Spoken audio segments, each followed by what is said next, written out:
சாதியும் மதமும் ஒரு மயிரையும் கொடுங்க. அவ்வளோதான். மானங்கட்டு, ரோசங்கட்டு, சூடுகட்டு, சொரணகட்டு, எனக்கு சாதி மத உணர்ச்சி சாகுதோ அன்றைக்குத்தான் தமிழன் என்கிற இன உணர்ச்சி பிறக்கும். நாம் தமிழர் ஐயோ அவனை வளர விட்டப்படாது, ஆபத்து ஆபத்து ஆபத்து. யாருக்கு? தமிழ் தேசியம் பேசிக் கொண்டு வரார்கள் தமிழர்கள், பெரிய வளர விட்டாத ஆபத்து. பச்சை மட்டையை வெட்டி வச்சு வெளுத்து விட்டு திராவிட திருடர்களுக்கு திருவாளர்களுக்கு ஆபத்து தான். அந்த மயிரை நீக்குங்க. ஏமான்னு கேட்டேன். அது கட்ட வார்த்தையம்மா? ஆமா ஆமா. அப்புறமா இவ்வளவு சடையை வளர்த்து பின்னி போட்டிருக்கீங்க. இந்த தலைவர்களெல்லாம் ஒன்றிணைச்சு, இந்த இயக்கங்களெல்லாம் ஒன்றிணைச்சு சாத்தியப்படுத்த முடியல. இந்திய விடுதலைக்கு போராடியவர்கள் இன்குலாப் ஜிந்தாபாத். இப்போ இன்குலாப் ஜிந்தாபாத் இன்குலாப் ஜிந்தாபாத் நான் இந்த சோன்பு படிவத்துக்கு போறாம இருக்குன்னு நினைப்பான். இன்குலாப் ஜிந்தாபாத் என்று முழங்கினால்தான் திரும்பி பார்ப்பான். ஒரு கட்டளை தளபதி, ஒரு இராணுவ வீரன், ஒரு கமாண்டோ, 1000 படை வீரர்கள் இருக்கிறார்கள், அவர்களை போய் தாக்குங்கள், சண்டையிடுங்கள் என்று சொல்லணும்னா அட்டாக்.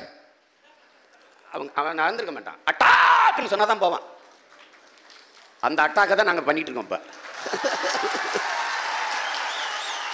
இப்போ புரியுதுன்னு நினைக்கிறேன்.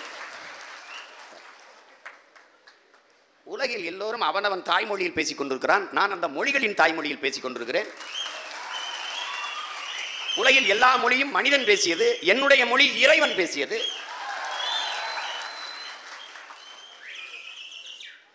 ஆதி பெரும்பாட்டன் சிவன் நக்கீரா உன் தமிழோடு சற்று விளையாடவே யாம் வந்தோங்கிறான்.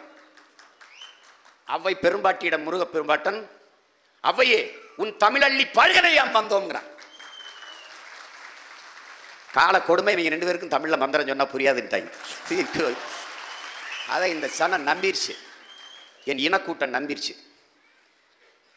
ஏன் ஒழுங்கா மழை பெய்யறதில்லை, இவ்வளோ கஷ்டம் துயரம்? கடவுள் என்னத்தையோ பேசிட்டுருக்காங்க, ஒன்றும் புரியலையே. கோபத்தில் கிளம்பி இங்கே போயிட்டாருன்னு நினைக்கிறேன்.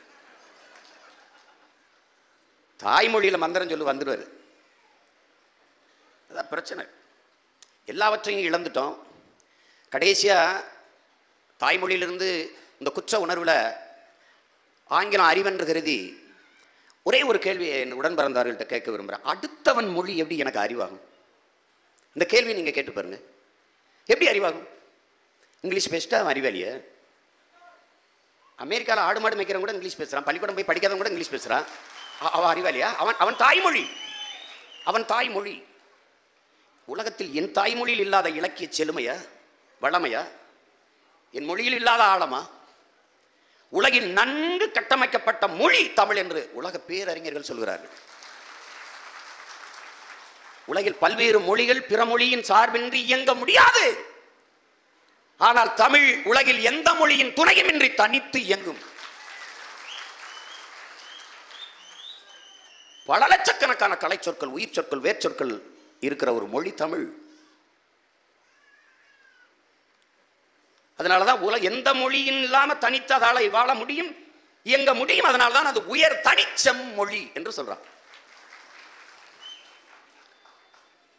இந்தியாவில் இருக்கிற பல்வேறு மொழிவழி தேசிய இனங்களில் அந்தந்த மொழிகளில் ஒரு மொழிப்பற்று இனப்பற்று வைத்திருக்கிறார்கள். கன்னடர்கள், தெலுங்கர்கள், மலையாளிகள், பீகாரி, போஜ்பூரி, குஜராத்தி எல்லாம் அவனுக்கு மொழிப்பற்று இருக்கு. மராட்டியனுக்குலாம் இருக்கு. அதனால் அவனுக்கு முழுமையாக அவன் மொழியில் சொற்கள் இருக்கானா இல்லை. ஈ பிக்சரில், ஈ சினிமாவில் தான் சொல்லுவான். எனக்கு திரைப்படம் என்று சொல்லிருக்கு. கேரளாவில் காவல் நிலையத்துக்கு போலீஸ் ஸ்டேஷன் தான், காவல் நிலையமே கிடையாது.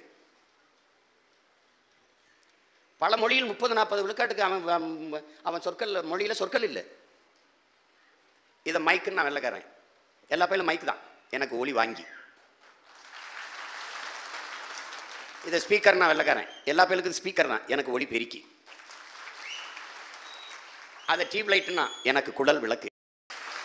எல்லாத்துக்கும் தமிழ் சொற்கள் இருக்கு ராஜா. அவன் லேப்டாப்னா மடிக்கணினின்ட்டான், அவன் கம்ப்யூட்டர்னா கணிப்பொறின்ட்டான்.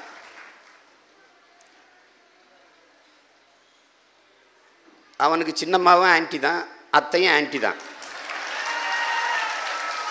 எனக்கு சின்னம்மா அத்தை, அவனுக்கு சித்தப்பாவும் அங்கிள் தான், மாமாவும் அங்கிள் தான். எனக்கு சித்தப்பா மாமா. சொற்கள் இருக்கு.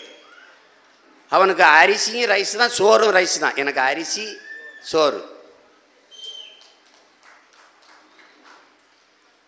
ஆனால் நீ சோறு சொல்ல மாட்ட, அது உனக்கு கேவலமாக இருக்கும்.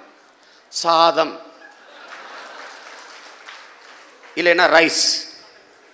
சாதம் சாப்பிட்டு ரைஸ் சாப்பிட்டு வாட்டர் குடித்ததுனால தான் மானங்கட்டு, ரோசங்கட்டு, சூடுகட்டு, சொரணக்கட்டு, வேற என்ன செய்யறது? நீ என்னைக்கு சோறு சாப்பிட்றியோ சூடு சொரணை வந்துடும். என்னைக்கு வாட்டரை விட்டுட்டு தண்ணி குடிக்கிறியோ நல்ல ரத்தம் ஓடிடும்.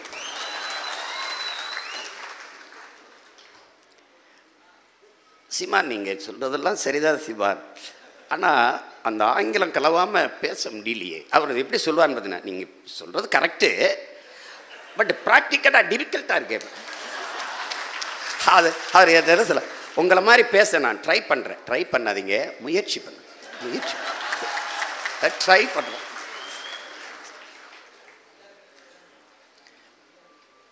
அது எது ஒன்றும் நீங்கள் சொல்கிறது சரி கரெக்டு தான், பட் ஆனால் ஒன்றும் பட்டு சொல்லு, இல்லை ஆனால் சொல்லு. எதுக்கு பட்டு பட்டுன்னு போட்டு என் மொழி பட்டு போச்சடா பரதேசி, பட்டு போச்ச. அலைபேசி எடுத்தோம்னா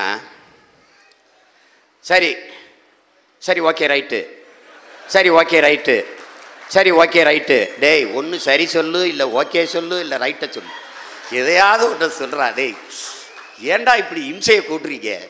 என்ன சொல்கிறேன்னா, ஆங்கிலம் பேசணுமா, நாக்கு அரிக்குதா, ஆங்கிலத்தில் பேசுங்க, பேசிட்டு போங்க, என்ன மாதிரி போங்க, ஆங்கிலத்தில் பேசுங்க, குறைந்தபட்சம் அந்த மொழியை பெருமைப்படுத்துங்க. தமிழில் பேசணுமா, என் தாய்மொழி தமிழிலே பேசுங்க, என் மொழியை வாழ வைங்க. நீங்கள் ரெண்டையும் போட்டு குழப்பி இவர் படித்தவர்னு காட்டுறாரா. இந்த இடத்துக்கு எப்படிங்க போகணும்? ஸ்ட்ரைட்டாக போய் ரைட்டில் டர்ன் பண்ணி லெஃப்டில் அப்படி யூ டர்ன் பண்ணி அப்படியே போங்க, ஒரு குட்டிச்சவர் ஒரு முட்டி சாங்க, அது ஒரு வழி சொல்கிறான். ஒரு தடவை அப்படி தான் நான்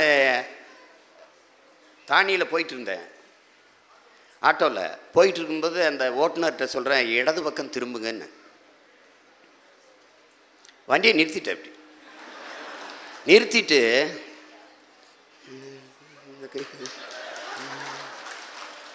இடது பக்கம்னா, சார் தப்பாக எடுத்துக்கிறாதீங்க, லெஃப்ட் சைடு தானே சார், லெஃப்ட் சைடு தானே, ஆமாம் அப்படின்னா நான் ஒன்றும் சொல்ல, அவரே தலையில் அடிச்சுக்கிட்டார். இது கூட தெரியாமல் இருந்திருக்கிறேன் சார் நான். ஆயிப்போச்சு, அப்படி ஆயிடுச்சு. 2 வார்த்தை இங்கிலீஷில் சேர்த்து போட்டால் தான் நம்மளை படிச்சுவேன்னு நினைப்பான்னு நினைக்கிறது. இந்த பாரு, ஒரு கோட்பாடு தான் நாம் தமிழர் கட்சிக்கு. உலகத்தின் எல்லா மொழியையும் நாங்கள் நேசிக்கிறோம், மதிக்கிறோம். எல்லா மொழி பேசும் மக்களையும் நாங்கள் நேசிக்கிறோம்.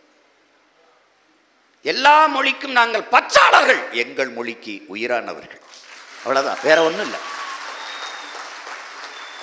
உலகில் எம்மொழியும் நாங்கள் கற்போம், நாங்கள் வாழ்வதற்கு. எம்மொழி தமிழ் கற்போம், எம் இனம் வாழ்வதற்கு.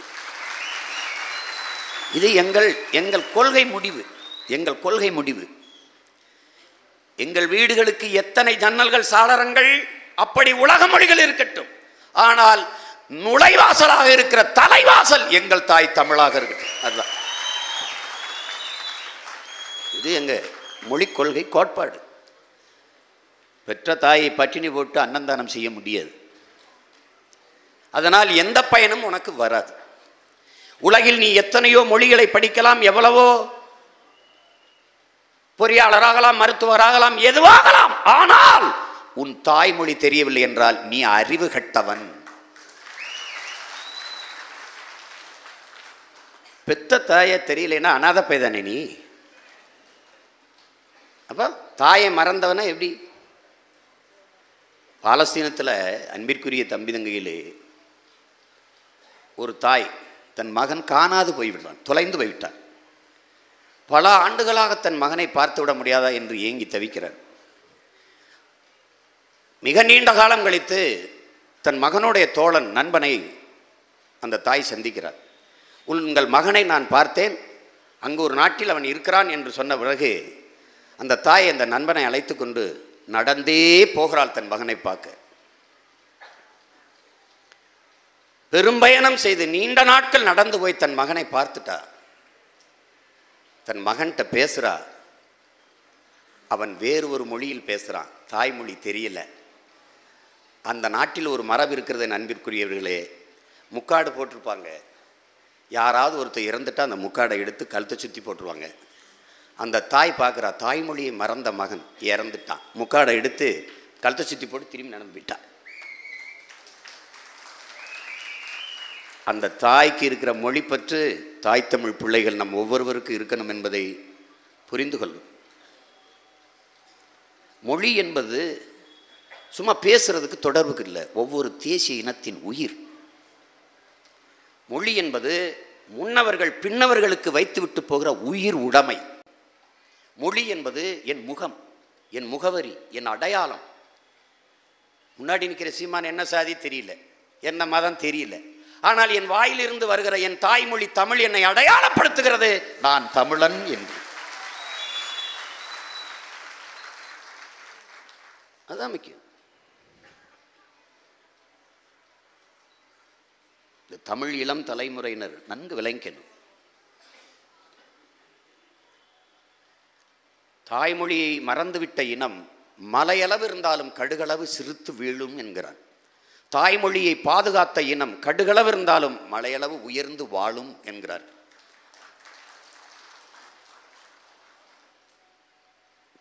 அப்படிப்பட்ட பெருமைமிக்க, நீங்க பாருங்க, எல்லா மதத்திற்கும் இலக்கியம் வைத்திருக்கிறது தமிழ் மொழி மட்டும்தான்.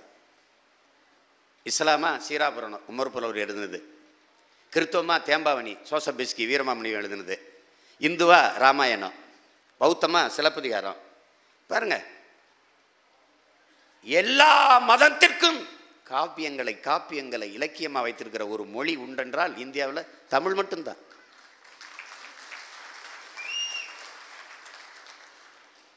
அதனால இப்போ அரங்குக்குள்ளே நீங்கள் எப்படி வந்தீங்கன்னு எனக்கு தெரியாது, ஆனால் போகும்போது நெஞ்சு அப்படி தூக்கிக்கிட்டு நான் தமிழன், அந்த திமிரு ஏறிடும். 50,000 ஆண்டுகளுக்கு மூத்த நீண்ட நெடிய வரலாற்று பெருமை கொண்ட ஒரு இனத்தின் மகன், ஆதி மாந்தன், முதல் குடி தமிழ் குடி நான், முதல் என் தாய்மொழி உலகப் பெருமைக்குரிய மொழி. அமெரிக்காவினுடைய மொழியியல் ஆய்வறிஞர் அலெக்ஸ் குலியர் சொல்கிறான், ஒரு வெள்ளை பலகையில் பாடத்தை எழுதுகிறான், மாணவர்கள் நடத்துகிறான், உலகில் மனிதன் பேசிய முதல் மொழி தமிழ் என்று. நான் சொல்லலை, நான் சொல்கிறான், அலெக்ஸ் குலியர் சொல்கிறான். தொல்காப்பியம்தான் நம்முடைய இலக்கண நூல், தொன்மை நூல். வாழ்வியல் காப்பறனா, மொழி காப்பறனா நம்ம பார்க்குறோம் தொல்காப்பியத்தை. அந்த தொல்காப்பியரே 300 இடங்களில் குறிப்பிடுவாருங்கிறாங்க. என்ன என்று நம் முன்னவர்கள் சொன்னது போல, என்று நம்ம மூதாதைகள் சொன்னது போல, அவர் தான் மூதாதைன்றான். ஆனால் அவர் வேறு அதுக்கு முன்னாடி உள்ளவனை எடுத்து எடுகோல் காட்டுறது. அப்படின்னா எவ்வளவு தொன்மையான ஒரு மொழி. திருக்குறள் 2000 வருடமாக இருக்குதுங்கிறாங்க. அதில் எவ்வளவு எரிச்சு விட்டாங்களோ, எவ்வளவு புதைச்சி விட்டாங்களோ என்னவோ போயிட்டுது. அதுபோக மிச்சம் நமக்கு இருக்கு.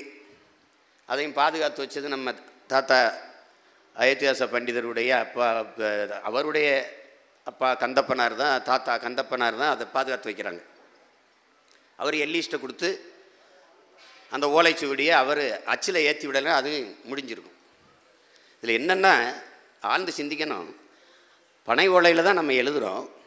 அந்த பனை ஓலையை பெட்டிகளை வச்சு பத்திரமா வச்சுருந்தாலும் 300 ஆண்டுக்கு பிறகு அது நொறுங்கிடும். ஆனால் ஒவ்வொரு 300 ஆண்டுக்கும் ஒரு தடவை எடுத்து எடுத்து ஆணியில் எழுதி எழுதி கடத்திருக்கான் பாரு, அவன் ஒவ்வொருத்தனும் நம்ம வணக்கத்திற்குரிய வேணாம். நீ எடுத்துப்பாரு, எவ்வளவு ஆழமான ஒரு கருத்துக்களை ஒரு ஞானி உட்கார்ந்து மானுட வாழ்க்கைக்கு நன்னறியை போதுகிறான். ஒரு தடவை சொன்னா அவனுக்கு பத்தாதுன்னு 10 தடவை உழவா உழவின் பெருமையா, உழுவார் உலகிற்கானே அத்தாற்றாது எழுவாரை எல்லாம் பொறுத்து, உழுதுண்டு வாழ்வாரை வாழ்வார் மற்றெல்லாம் தொழுதுண்டு பின் செல்பவர், உழவினார் கைமடங்கின் இல்லை விளைவதும் விட்டேம் என்பார்க்கும் நிலை.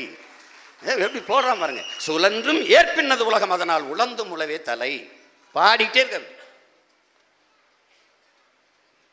அரசாட்சியா குடிதலி கோலோச்சு மாநில மன்னன் அடிதொலி நிற்கும் உலகு, முறை செய்து காப்பாற்றும் மன்னவன் மக்களுக்கு இறை என்று வைக்கப்படும், மணிநீரும் மண்ணும் மலையும் அணிநிலக்காடும் உடையது அரண், உருவசியும் ஓவாப்பினியும் செருவகையும் சேராது இயல்வது நாடு. வாட்சி நீ என்கிட்ட எதுக்கு கொள்கை கேட்குற, என்கிட்ட எதுக்கு கொள்கை கேட்குற? அந்த என் பாட்டை எழுதி வச்சுட்டு போயிருக்கான், திருக்குறள் எடுத்து கொடுத்துட வேண்டியதான். படிடா அதில் இருக்கா என் கொள்கை. அதான் எங்கள் அப்பா நெல்லைக்கிழமை விட சொல்கிறாங்க, திருக்குறள் வச்சுக்கிட்டு ஆட்சி நடத்துங்கடா, நாடு உருப்பட்டுருப்படாடே. இங்கே பாருங்க, மணி நீரும் மண்ணும் மலையும் அணி நிழற்காடும் உடையது அறம். 2000 ஆண்டுக்கு முன்னாடி சொல்லுவா, 2000 ஆண்டு 2000 யாரு நம்ம பாட்டனுடைய அம்மாவுக்கு பிரசவம் பார்த்த மாதிரி. அது ஒரு தோராய கணக்கு. அவர் 5000 வருஷத்துக்கு முன்னாடி கூட எழுதியிருந்துருக்கலாம். இப்போ என்ன இதில் வியப்புன்னு நீ பார்த்துக்க, இந்த பயலுக்கு தமிழ் சொல்லி கொடுத்த ஆசிரியர் எவ்வளோ இருப்பா? அந்த ஆசிரியனுக்கு தமிழ் சொல்லி கொடுத்தவனா இருப்பான்? 2000 ஆண்டுகளாக பல்வேறு பேர் அறிஞர்கள் படித்து சொற்பிழை, பொருள்பிழை, எழுத்துப்பிழை, கருத்துப்பிழை எதுவுமே இல்லையே. அவ்வளவு ஒரு செறிந்த நன்னறியை ஒருத்தன் உட்கார்ந்து எழுதி கொடுத்துட்டு போயிருக்கான்னா அவன் தமிழின் ஆழம், செழுமை, வளம் என்னன்னு பார்த்துக்க. அந்த அளவுக்கு ஒருத்தன் கற்று தேறி இருக்கிறான். அவனுடைய மொழி வளம், அவனுடைய பண்பாட்டு வளம் எவ்வளவு பெருசு. ஆனா நீ எல்லாத்தையும் மறந்துட்டு சாதி பெருமை வச்சுட்டு மத பெருமை வச்சுட்டு சுத்திட்டு திர்ற பைத்தியக்கார மாதிரி. கடவுள் வெறி, சமய வெறி, கண்ணல் நிகர் தமிழுக்கு நோய் நோய் நோயே, இடை வந்த சாதி எனும் இடர் ஒளிந்தால் ஆள்வது நம் தாய் தாயேங்கிறா புரட்சி பாவலர். அது இடையில வந்தது. நமக்கு சாதி கிடையாது. சாதி தமிழ் இல்லை, தமிழனுக்கு சாதி இல்லை. சாதிங்கிறது தமிழ் சொல்லே இல்லை. சாதிங்கிறது தமிழ் சொல்லே இல்லை. தமிழனுக்கு சாதி இல்லை. குடிதான். நான் வேளாண் குடி, அவர் ஆயர் குடி, அவர் குறவர் குடி, அவர் மீனவர் குடி, பரதவர் குடி. அதான குடிதான். நாங்க குடிதளி கோலோச்சும் குடி. புறநானூறு பாடத்தில் பாணன், பறையன், துடியன், கடம்பன் 4 குடி தவிர வேற குடி இல்லை தமிழனுக்கு. ஆனால் இன்னைக்கு 4000 ஜாதி வந்துட்டு. தமிழ் இளம் தலைமுறையினர் என் காலில் போட்டிருக்க 2 செருப்பு மாதிரி, ஒரு காலில் மதம், ஒரு காலில் சாதி போட்டுக்கிட்டு தேய நடந்துடணும். அதே தேய நடந்துடணும். என்னைக்கு உனக்கு சாதி மத உணர்ச்சி சாகுதோ அன்றைக்குத்தான் தமிழன் என்கிற இன உணர்ச்சி பிறக்கும். நீ சாதிய மத உணர்ச்சி இருக்கிற வரை உனக்கு இன உணர்ச்சி வராது, வரவே வராது. நீ சாதி மதங்கள் எப்போதும் நம்மை பிளந்து பிரிக்கும் என் உடன் பிறந்தார்களே. ஒரு கோடாரி கொண்டு ஒரு அருவா கொண்டு கையை வெட்டினால் எப்படி சதை 2ஆக பிளக்குமோ அப்படி வெட்டி பிளக்கும். ஆனால் இதை தைக்கும்? ஒரு நூல், ஒரு ஊசி. அந்த நூல் உன் மொழி, ஊசி உன் இனம், இன உணர்ச்சி. இது 2 தான் சேர்க்கு. அண்ணன் பழனி பாபா அவர்கள் நமக்கு என்ன கற்பிக்கிறாங்க? சாதி மதங்களாக என்னரும் தமிழ் மக்களே, நீங்கள் சாதி மதங்களாக பிளந்து பிரிந்து நின்றீர்கள் என்றால் தனிமைப்படுத்தப்படுவீர்கள், அச்சுறுத்தப்படுவீர்கள். ஆனால் மொழி இனமாக ஒன்றிணைந்து நின்றீர்கள் என்றால் வலிமை பெறுவீர்கள், பாதுகாப்பாக வாழ்வீர்கள் என்று சொல்றார்.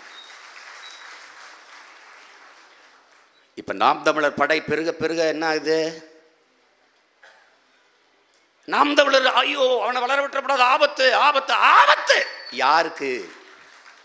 யாருக்கு? தமிழ் தேசியம் பேசிக் கொண்டு வர்றார்கள் தமிழர்கள், பெரிய வளர விட்டுறாத, ஆபத்து ஆபத்து தான். யாருக்கு? கொள்ளையடிக்கிறவனுக்கு, லஞ்சம் பெறவனுக்கு, திருட்டு பயலுக்கு, மண்ணல் விற்கிறவனுக்கு, காட்டு அழிக்கிறவனுக்கு, வளத்தை அழிக்கிறவனுக்கு, மலையை சுரண்டுறவனுக்கு ஆபத்து. பச்சை மட்டையை வெட்டி வச்சு வெளுத்து விட்டு ஆபத்து தான், ஆபத்து தான். திராவிட திருடர்களுக்கு, திருவாளர்களுக்கு ஆபத்து தான். பாருங்க, சாலையில் இப்படி போகும்போது மலை தெரியுது, மலை ஆனால் மலை இருக்குன்னு திரும்பி அந்த பக்கம் போகும்போது முதுகை காணோம். இப்படி வச்சிருக்கான், இப்படி பார்க்கும்போது மலை தெரியுது, பின்பக்கத்தில் முழுக்க தோண்டிட்டான். பாட்டி சின்ன வயசில் சொல்லும்ல, தூங்க வைக்கிறதுக்கு ஒரு ஊர்லப்பா மலைமுழுங்கி மகாதேவே இருந்தான். அப்படியா பாட்டி? பெரிய பூதம் பேய் அப்படியா பாட்டி? அப்படி நம்ம கேட்டிருந்தோம். இப்போ உண்மையிலே எங்கள் பாட்டி சொன்ன கதை உண்மைதான் இருக்குது. உண்மையிலே மலைமுழுங்கி மகாதேவிக்கே இருக்காங்க. ஏதோ கொடுமை. அறிவார்ந்த தமிழ் சமூக மக்கள் புரிந்து கொள்ளணும், 6 நதி என்பது பூமி தாயின் இரத்த நாளங்கள். 6இன் தாய் எது? அருவியின் தாயாரு? கடல். தந்தையாரு? சூரிய ஒளி. நல்லா கவனிச்சுக்கணும். கடல் நீர், சூரிய ஒளி. நீ கடவுள் இல்லாத, சாதி இல்லாத, மதம் இல்லாத கூட வாழ்ந்துடலாம். சூரிய ஒளி, காற்று, நீர் இல்லாமல் வாழ முடியாது. நான் உனக்கு மறுபடியும் கற்பிக்கிறேன் பாரு. மண்புழு இருக்குல்ல, மண்புழு தன் வாழ்நாளில் 40,000 முறை நிலத்தை உழுகுது. மேலே மண்ணை திண்டு கீழே கழிவை போடுது, கீழே மண்ணை திண்டு மேலே கழிவை போடுது. அந்த மண்புழு கூட மானுட வாழ்க்கைக்கு உதவும். சாதியும் மதமும் ஒரு மயிரையும் கொடுங்க. புரிஞ்சுக்கணும். மயிர்ன்றார், மயிர் கெட்ட வார்த்தை கிடையாது. என் வேதமே சொல்லுது, திருக்குறளே சொல்லுது, திருக்குறளே சொல்லுது. மயிர் நிறுத்தால் உயிர் வாழ கவரிமான்னு பாடுது. தலையில் இழிந்த மயிரனைய மாந்தர் நிலையில் இழிந்த கடை பாடியிருக்கு. திருக்குறள் இருக்கு பாரு, ரெண்டு இடத்துல மயிர் வருது. என் வேதம் சொல்லுதுப்பா. அப்படிதான் தம்பி படத்தில் மாதவன் தம்பி வந்து ஒரு அடிப்பார், அடித்த ரத்தம் வந்துடும் ஒருத்தனுக்கு. மோந்து வர்றான் பாரு, மோந்து பாருன்னா ரத்த வாட திருப்பிக்கிறான். முடியல, அப்புறம் என்ன மைத்துக்கிட அவன் அடித்தானே பாரு. சொல்லுவான், தேகத்தில் ஓட வேண்டிய ரத்தம் ஏன்டா தெருவில் ஓடுதுன்னு. அப்போ சண்டை போட்டுக்கிட்டு இருக்கும்போது என்ன பண்ணால், இந்த அம்மா என்ன பண்ணுது, தணிக்கை குழுவில் உட்காந்துக்கிட்டு, அது பாபுன்னு ஒருத்தர் தணிக்கை அதிகாரி, அவர் கொஞ்சம் கம்யூனிஸ்ட் சிந்தனை உள்ளவர். நான் வரலாம் காட்டிக்கிட்டு இருக்கிறேன், அவருக்கு பிடிச்சிக்கிச்சு எல்லாருக்கும். இந்த அம்மா அந்த நீக்கணுங்குது, அந்த மயிரை நீக்குங்குது. ஏம்மான்னு கேட்டேன். அது கட்ட வார்த்தையம்மா அப்படின்னா, ஆமாம் ஆமாம். அப்புறமா இவ்வளவு சடையை வளர்த்து பின்னி போட்டிருக்கீங்க.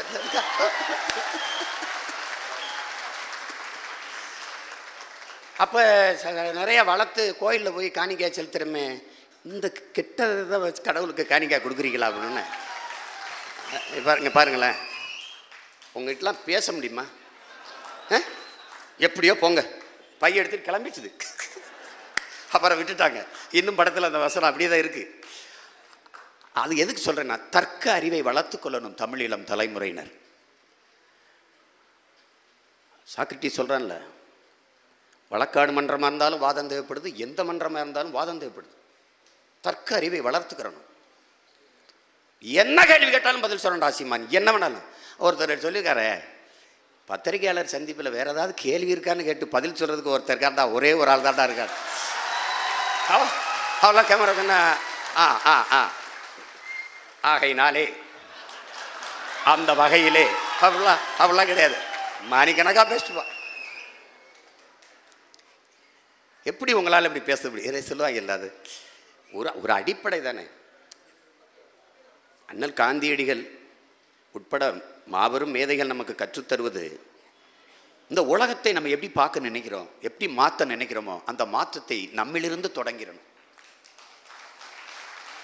எனக்குள் எந்த மாற்றத்தையும் ஏற்படுத்த முடியாத நான் சமூக மாற்றத்தை ஏற்படுத்த முடியாது.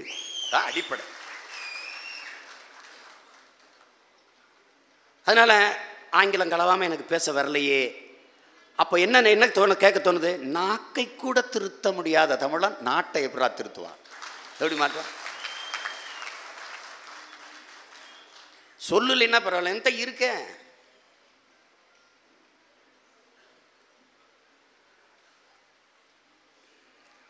அதனால அறிவார்ந்த தமிழ் சமூகத்தின் பிள்ளைகள் இந்த தேர்தலை நன்கு பயன்படுத்திக்கிறணும். கையறு நிலையில் விடப்பட்டிருக்கிற ஒரு தேசினத்தின் மக்கள் நாம். நம் தலைவர் நமக்கு என்ன போதிக்கிறார்? நமக்கென்று ஆதரவு குரல் கொடுக்கவோ ஆதரவு கரம் நீட்டவோ எவருமற்ற நிலையில் தனித்து விடப்பட்ட தேசினத்தின் மக்கள். சிதைந்து அழிந்து கொண்டிருக்கிற தமிழ் தேசிய மக்கள் பாதுகாப்பாக வாழ வேண்டும் என்றால் போராடித்தானாக வேண்டும் என்ற கட்டாயத்திற்கு தள்ளப்பட்டு விட்டார்கள்.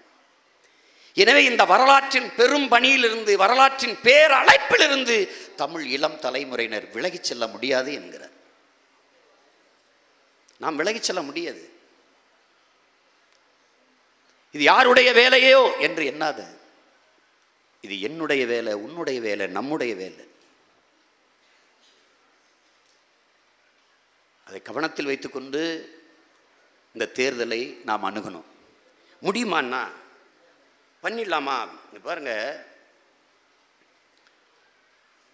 வீரத்துறவி விவேகானந்தர் நமக்கு என்ன கற்பிக்கிறார்? முழுமையான நேர்மை, புனிதம், அந்த வார்த்தையை பயன்படுத்துகிறார். புனிதம். எதையும் செய்து முடிக்கிற ஆற்றல் கொண்ட செயல் வீரர்கள். 50 பேர் இருந்தால் போதும் இந்த உலகத்தையே புரட்சிகர மாறுதலுக்கு கொண்டு வந்து விட முடியுங்கிறார். 50 பேர். அவர் சொல்றது 50 பேர் தான். நமக்கு வேட்பாளர் 234 பேர் தான். இந்த அரங்கத்தில் எத்தனை ஆயிரம் பேர், அதே மாதிரி மதுரையில் எத்தனை ஆயிரம் பேர், தஞ்சாவூரில் எத்தனை ஆயிரம் பேர், அங்கே திருநெல்வேலியில் எத்தனை ஆயிரம் பேர், நாளைக்கு கோயம்புத்தூரில் எத்தனை ஆயிரம் பேர், எல்லாரும் சேர்ந்து சென்னையில் மார்ச் 20ஆம் தேதி கூடுறோம், மாபெரும் மாநாட போடுறோம்.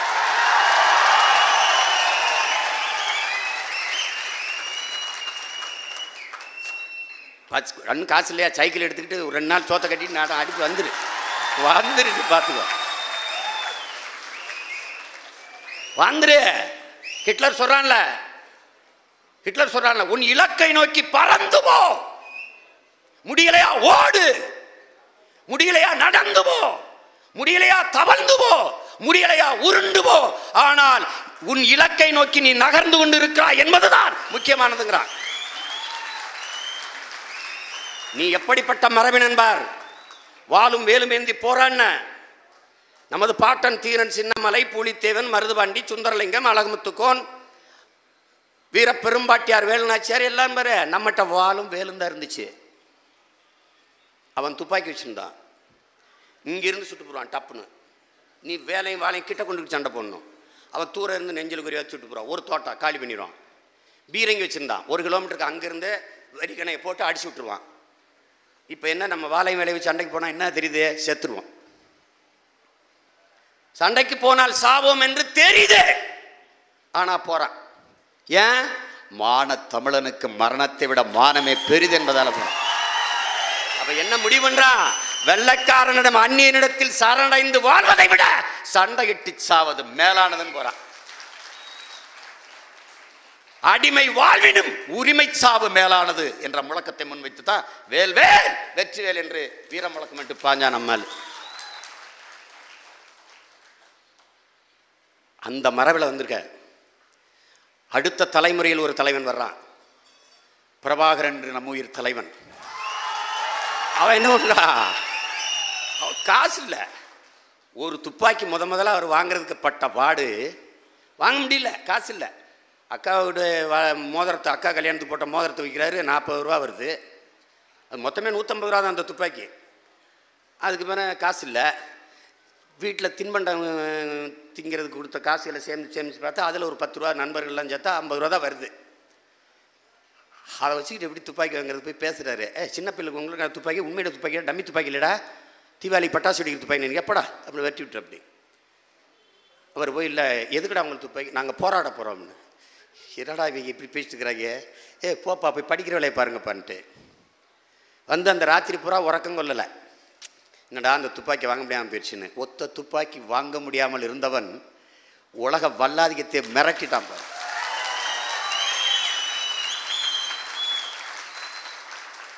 அதிநவீன ஆயுதங்களை வச்சு சண்டை போட்டார். ரஷ்யாவுக்கு அப்புறம் AK-74 தலைவர்கிட்ட தான் இருந்துச்சு. ஏன் நம்ம தோல்வியுற்றோம்? கப்பலில் வந்த ஆயுதங்களை நம்மிடத்தில் சேர விடாமல் இந்தியா, சீனா உளவு பார்த்து சிங்களனுக்கு சொல்லிக் கொடுத்து அவன் 3 நாள் பயணமாக போய் இந்தோனேசிய கடலில் வச்சு அடித்து தகர்த்துட்டான். அந்த ஆயுதம் மட்டும் உள்ளே வந்து அண்ணன் கையில் சேர்ந்துருந்துச்சே, சண்டை இதுவரை நடந்துக்கிட்டு தான் இருக்கும், முற்று பெற்றிருக்காது. ஐயா கலைஞர் அவர்கள் மட்டும் கடற்கரையை இறுக்கி மூடாமல் கொஞ்சம் தளர்த்தி விட்டிருந்தால் சண்டையை முடிவுக்கு கொண்டு விட்டிருக்க மாட்டார். வரலாற்றில் பெருந்துரோகங்களை நாம் எதிர்கொண்டுட்டோம். அதனால தான் திரும்ப திரும்ப உங்களுக்கு சொல்றது, என் பிள்ளைகள் உளவு சக்தியாகவும் பிளவு சக்தியாகவும் இருந்துவிடக்கூடாது. எங்கள் பயணம், எங்கள் நோக்கம் உங்களுக்கு பிடிச்சிருந்தா எங்க கூட வாங்க, இல்லைன்னா எப்பவும் மேல விலகி நின்று வேர்க்க பாருங்க. குறுக்க ஓடாதீங்க, அடிபிடிச்சிட்டு போயிருவீங்க.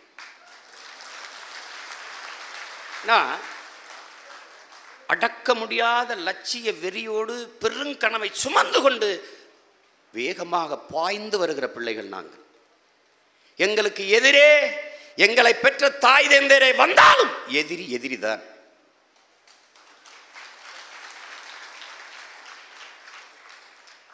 தலைவரை பார்க்க போகும்போது எங்கள் அம்மா அப்பாவை வந்து எவனோ சொல்லிட்டா, அங்கே போனால் உயிரோட வரமாட்டான், ஆள் முடிஞ்சிருவான்ட்டு.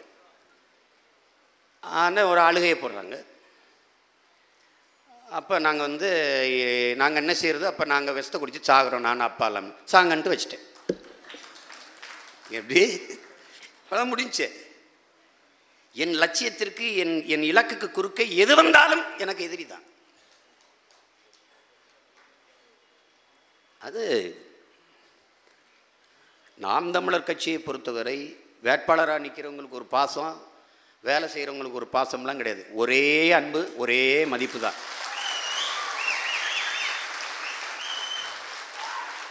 அதில் அந்த பாகுபாடும் எனக்கு கிடையாது. அவர் அந்த சாதி இந்த சாதி எந்த நொந்த சாதி உணர்வும் எனக்கு கிடையாது. புரியுதா? எனக்கு பேரன்பு கொண்டு ஆறத்தழுவி நிற்க தான் தெரியும். அன்புனா அன்பு, வம்புனா வம்பு. அதான் என்னுடைய பழக்கம் தான். அதை கவனத்தில் வச்சுக்கணும். இது எப்படி இந்த வேலையை நம்ம செய்கிறது அப்படின்னா, என் அன்பிற்குரிய தம்பி தங்கைகள், ஊடகம் நம்மளை மறைக்கும் காட்டாது. ஏன்னா நம்ம வளர்ச்சி அவனுக்கு தாங்காது. இப்போ இந்த 12 விழுக்காடு போட்டதிலே பல பேர் பால்டால் குடிச்சிருப்பா. சரிடா, அவங்களே குறைச்சி தான் போட்டிருப்பாங்க. அவங்களே அதிகமாக போட்டுறாதப்பா, அவ்வளோ போட்டுறாத, ரொம்ப ஆடுவாங்க, கொஞ்சம் குறை அப்படிப்பா. நீ எழுதாது போ, என்னை காட்டுங்க, காட்டாமல் போங்க. ஆனால் நாங்கள் அசைக்க முடியாத நம்பிக்கை கொண்டு களத்தில் நிற்கிறோம்.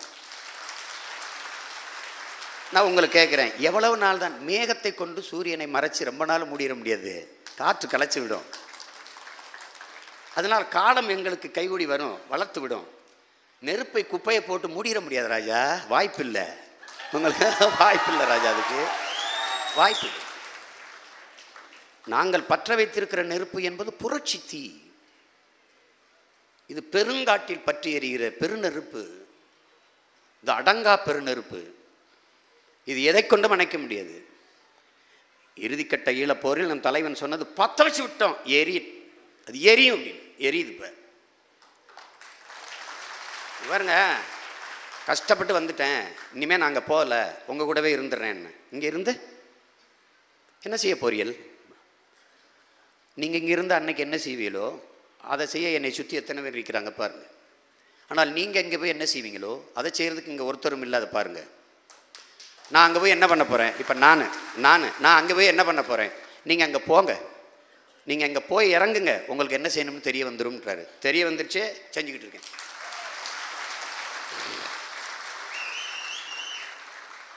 நாம் ஊடகமாக மாறணும். நம் கையில் இருக்கிற அலைபேசிங்கிற கருவியை நமக்கான ஊடகமாக மாற்றணும். அதில் நம் பிள்ளைகளுக்கு ஆற்றல் இருக்குது. உங்களால் புதுசாக ஒரு குறும்படம், அதை இதில் விருத்தாச்சலத்தில் கூட ஒரு தம்பி குறும்படம் எடுத்திருக்கான், அருமையாக எடுத்திருக்கான். இந்த தம்பி இடுமான்ஜி அவங்க கூட அருமையாக பண்ணுறான், பண்ணிக்கிட்டு வரான். கரிகாலன்னு ஒரு வளைத்து ஒரு இது யூடியூப் இருக்குது, பின்னுறான். அந்த சீமானிசம்னு ஒன்று போடுறான். அது சீமானிசம் என்ன சீமானிசம் ஏன் பிரபாகரனிசம் இல்லைன்னு கேட்க வச்சான்ல, அதுதான் சீமானிசம். உங்களுக்கு புரியுதா? அது என்னன்னா, அறிவார்ந்த பிள்ளைகள் நம்மகிட்ட இருக்காங்க. இந்த 3 மாத காலமும் அயராத உழைப்பை போட்டுருங்க. நம்ம இவ்வளோ காலம் உழைச்சது, களமாடுறது போகிறது, அதெல்லாம் கட்சி உறுப்பினர் சேர்த்து அதெல்லாம் வெற்றி இல்லை. இந்த களத்தில் வேட்பாளர் கூட நம்ம கொடியை பிடிச்சிக்கிட்டு துண்டறிக்கை கொண்டுக்கிட்டு போய் கொடுத்து மக்களை நம் பக்கம் இதை இழுக்கணும், நமக்கானவர்களாக மாற்றணும். இந்த பிள்ளைகள் கடுமையாக உழைக்கிறாங்க, இவங்களுக்கு வாக்கு கொடுக்கணும், இவங்களை வெல்ல வைக்கணும்னு நினைக்கிறேன். எல்லாருக்குமே இருக்கு. இவங்க கையில் நாடு வந்தால் தான் உருப்படுங்கிற எண்ணம் எல்லாருக்கும் இருக்கு. நான் சந்திச்சவரே இருக்கு. எத்தனையோ தாய்மார்கள் சீக்கிரம் வந்துரு, நானா எப்படிமா வர முடியும், நீங்கள்லாம் ஓட்டு போட்டால் தான் நான் உனக்கு தான் போடுவேன். விவசாயி சின்னத்தை கொண்டு போய் வீதி வீதியாக தெருவாக நம் மக்கள் இடத்துல சேர்த்துருங்க. அவன் அந்த வாக்குச்சாவடிக்கில் போகும்போது சூரியனை ரெட்டலையோ ஒரு இலையும் தெரியப்படாது, ஒன்றும் தெரியப்படாது. விவசாயி தெரியும்.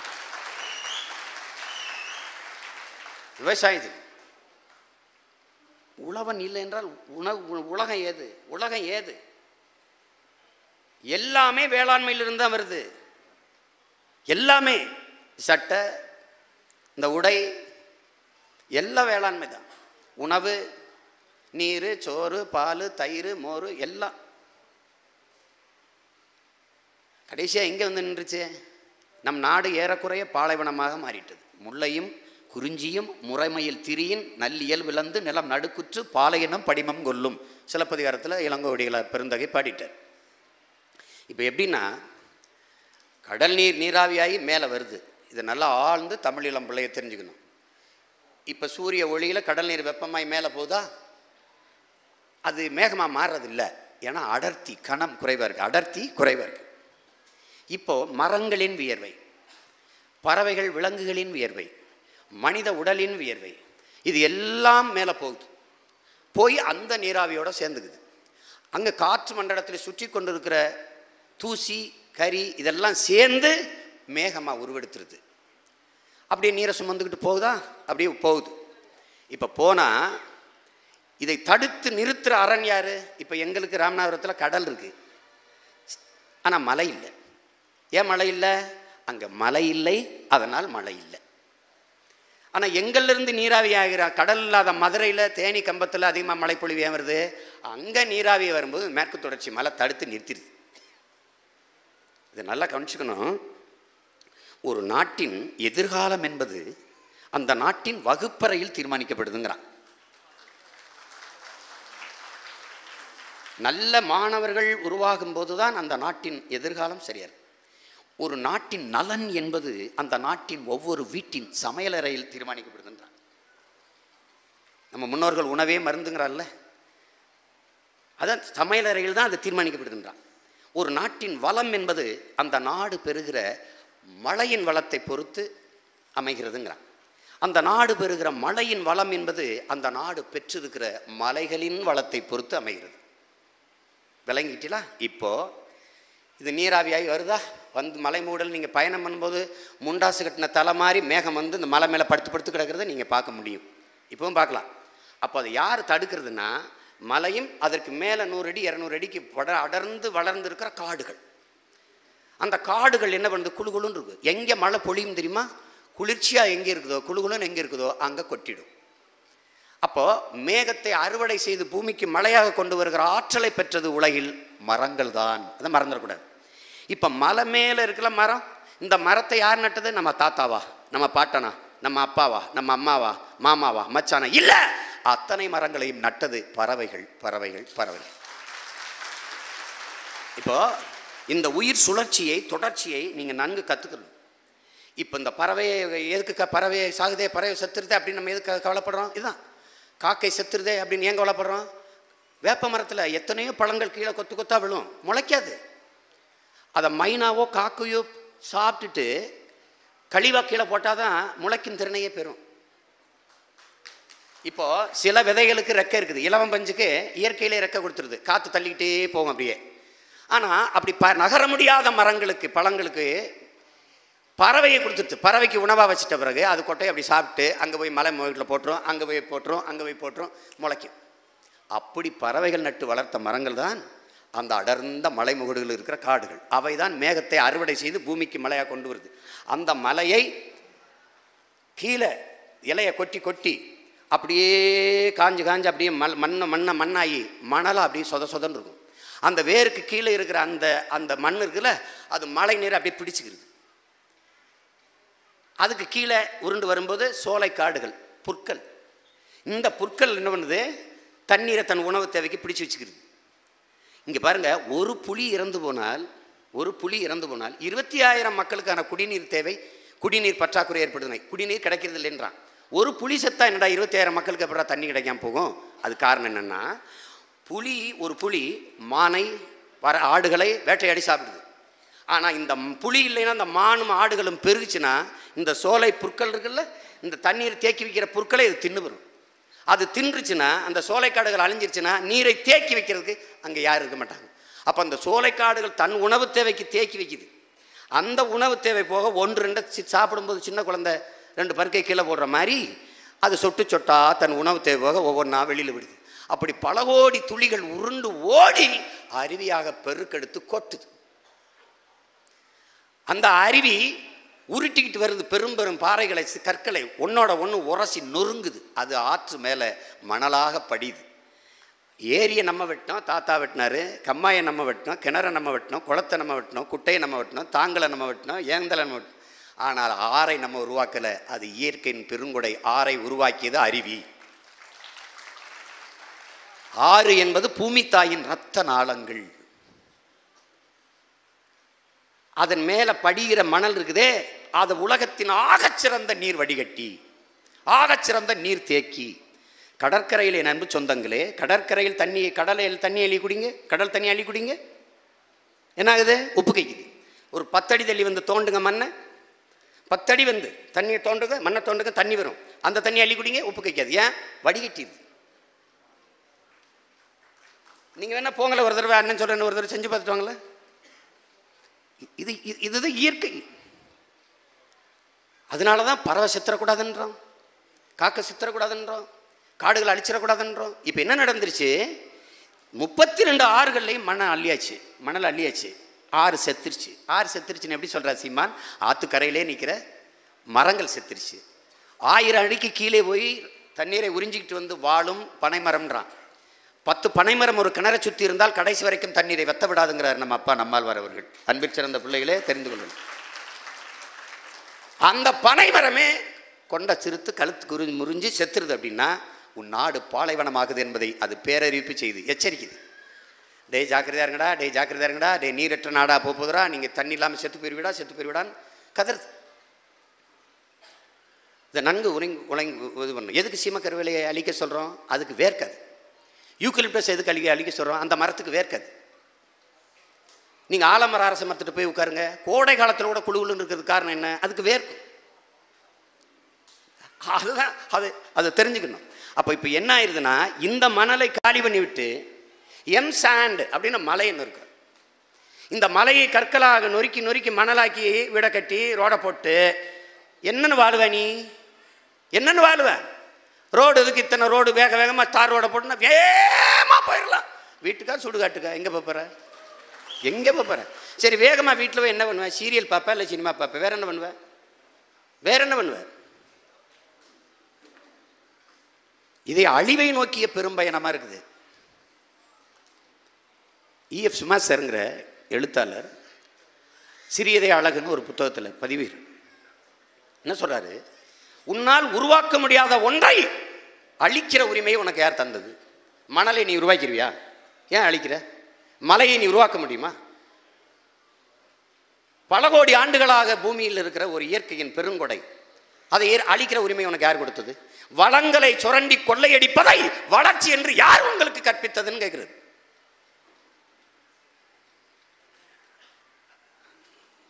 எனவே அன்பிற்குரிய பிள்ளைகள், அருமை உடன் பிறந்தார்கள், இந்த பூமியை அடுத்த தலைமுறை வாழ்வதற்கான இடமாக வைத்துவிட்டு செல்ல வேண்டிய பொறுப்பும் கடமையும் நமக்கு கையளிக்கப்பட்டிருக்கு.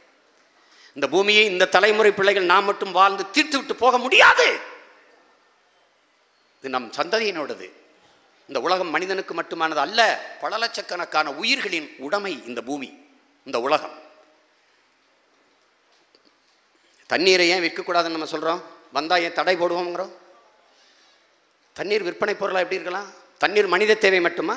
அப்போ இரும்பு, நாய், பூனை, பாம்பு, பல்லி, அணில், சிங்கம், புலி, கரடி, யானை, அதுக்கெல்லாம் தண்ணி வேணாமா? சிட்டுக்குருவி, அதுக்கெல்லாம் தண்ணி வேணாமா?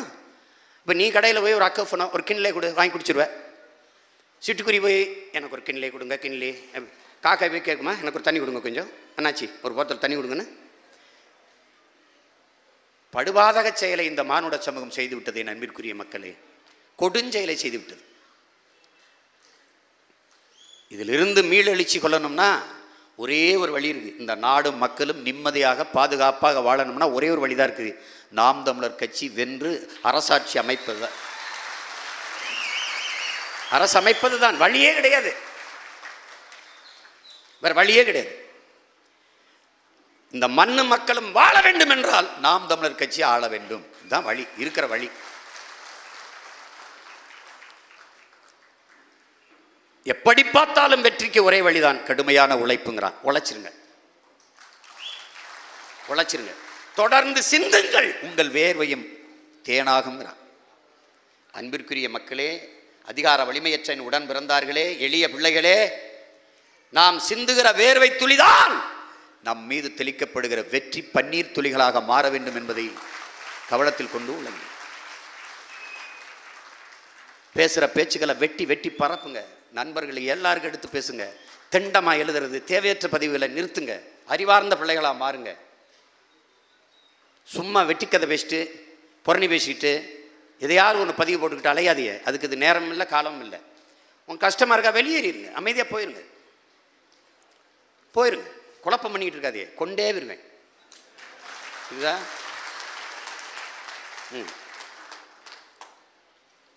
அந்த வேலை செய்யக்கூடாது. எனக்கு துணையாக இருக்கலைனாலும் பரவாயில்ல, தொல்லையாக இருந்துடாதீங்க. எனக்கு படிக்கலாம் இல்லைனாலும் பரவாயில்ல, தடைக்கெல்லாம் நின்றாதீங்க. என்ன வேணாலும் செய்யலாம். ஆனால் என் கனவை, என் லட்சியத்தை சிதைக்கிற, அதுக்கு குறுக்க நிற்கிற உரிமை உங்களை யாருக்கும் இல்லை. அதை கவனத்தில் வச்சுக்கிட்டு வேலை செய்யணும். வேட்பாளர்களை மனச்சோர்வின்றி களத்தில் கொண்டு போய் சேர்க்கணும். கடும் உழைப்பை கொடுக்கணும். நாம் சந்திக்காத நபர்களே இல்லை, நம் உறவுகளே இல்லை என்ற நிலையை உருவாக்குங்க. நிச்சயமாக நம்ம வெல்லுவோம், உறுதியாக வெல்லுவோம். அதில் எந்த மாற்றமும் இல்லை. பணத்தை இந்த இரண்டு பெரும் கட்சிகளும் பணத்தை வாக்குக்கு கொடுக்கவில்லை என்றால் மக்கள் அவர்களுக்கு வாக்கு செலுத்த வேண்டிய அவசியமே இல்லை. நமக்கு செலுத்த வேண்டிய தேவைதான் அவர்களுக்கு இருக்குது. ஏன்னா புதிது ஒன்றை எதையும் பேசப்படுறதில்லை.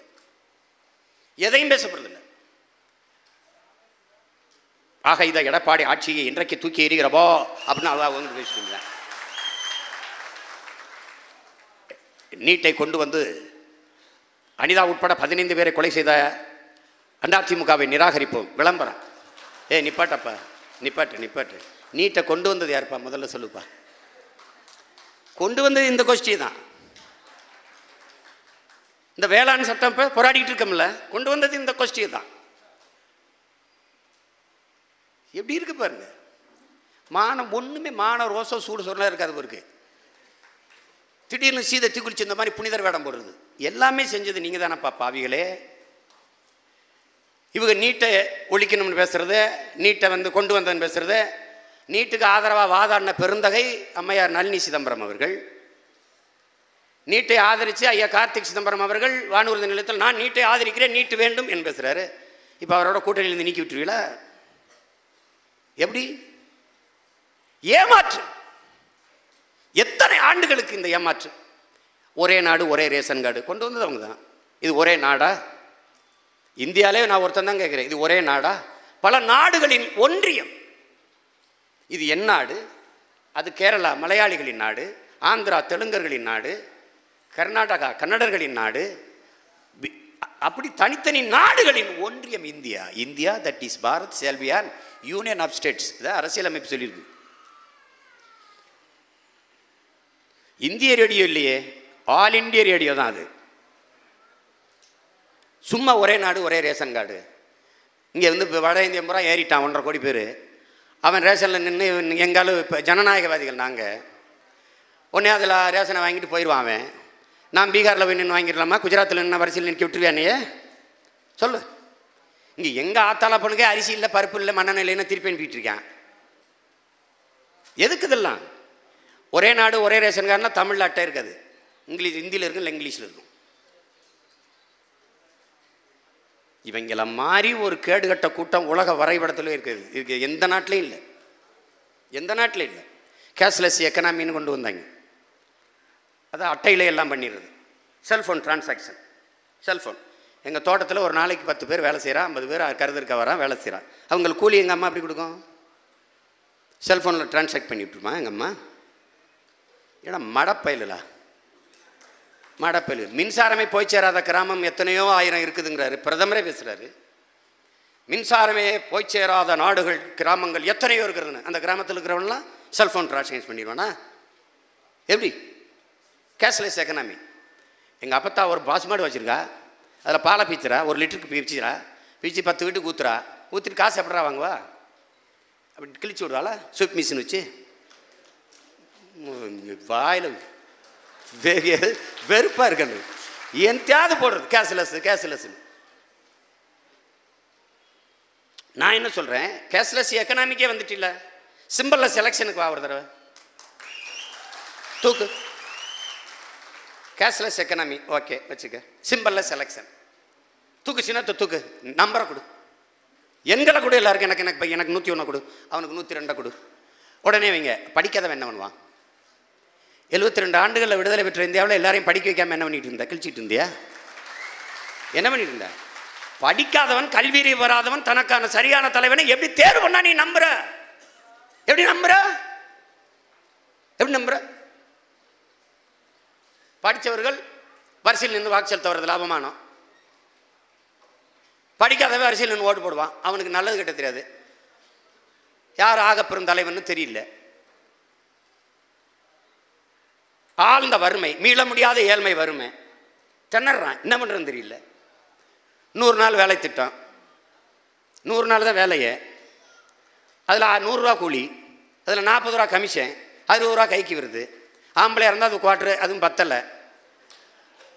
பொம்பளை இருந்தால் அந்த 60 ரூபாயை வச்சுக்கிட்டு என்ன பண்ணோம்? அப்போ என்ன பண்ணுறான்? ஓட்டுக்கு 1000, 5 ஓட்டு 5000 போட்டுடுறான்.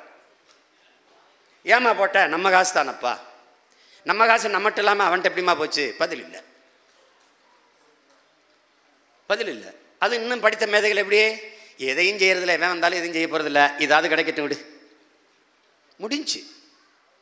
இது ஒரு கலாச்சாரமாக, இது ஒரு குறையில்லை என்ற நிலைக்கு கொண்டு வந்து விட்டார்கள்.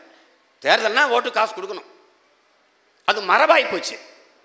அருகில் இருக்கிற கேரளா வண்டி கூட விளக்கமாறு கட்டை வச்சு அடித்து வச்சுட்டுவான்.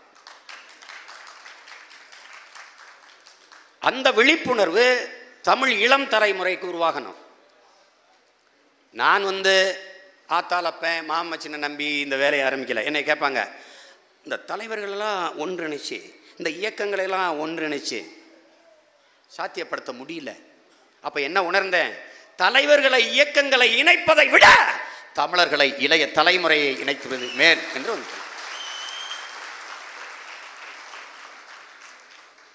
அதுதான் சாத்தியப்படுத்த முடியுது. அதனால தான் எனக்கு எத்தனை பேர் இணைஞ்சிட்டு இருக்காம பாருங்க. இப்போ நமக்கு களம் சிறப்பாக இருக்குது. ஒரு பக்கம் பாரதிய ஜனதா இருக்குது, ஒரு பக்கம் திராவிட முன்னேற்ற கழகம் இருக்குது, அப்புறம் காங்கிரஸ் இருக்குது. காங்கிரஸ் நம்ம இனத்தின் பகைவன், பாரதிய ஜனதா மனித குலத்தின் பகைவன்.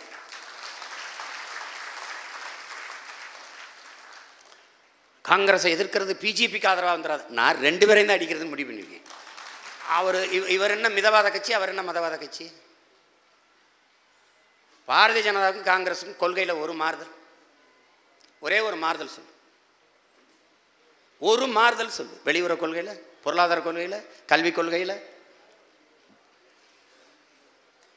தன்னையார்மயம், தாராளமயம், உலகமயம் 2 பேருக்கும் சந்தையாக்கி முடிச்சிட்டாங்க. 130 கோடி மக்களையும் மந்தைகளாக்கி, நுகர்கிற மந்தைகளாக்கி விட்டுவிட்டான்.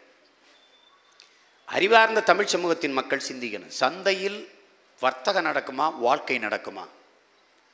சந்தையில் வியாபாரம் முடிஞ்சவன முதலாளி எப்படி கூடாரத்தை காலி பண்ணுவானோ அப்படி வளங்களை சுரண்டி கொளுத்த பிறகு முதலாளி காலி பண்ணி போயிடுவான்.